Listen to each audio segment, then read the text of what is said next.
Okay, Tom, I see your poncho blends in really well with the landscape. It's almost as if you're in camouflage.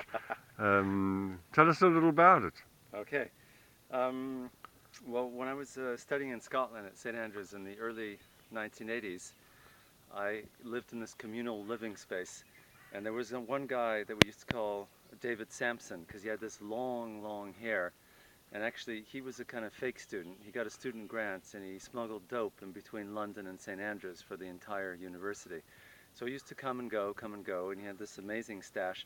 And at that time, I had this beautiful hunting knife, a Puma handmade German hunting knife that I bought for like 300 Swiss francs, and it was my pride and joy because I love collecting knives, as a lot of, I think, young men do.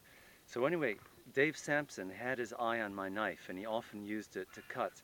And the more he cut his stash with it, the more I thought, when I go back and forth to Switzerland, I'm running a bit of a risk with the odor.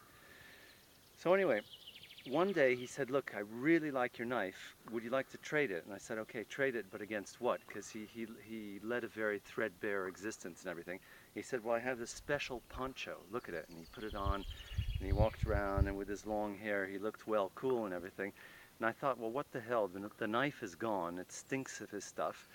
And so I said yes. So I started walking around in St. Andrews, and I was proud of my poncho. And people were giving me these kind of weird looks, and I thought they just don't get how way cool and Clint Eastwood-esque I am and everything. But one day, I was walking past the Hall of Residence called Russell's Hall of Residence, and one guy appeared at a window, then another and another, and they were all pointing and laughing at me.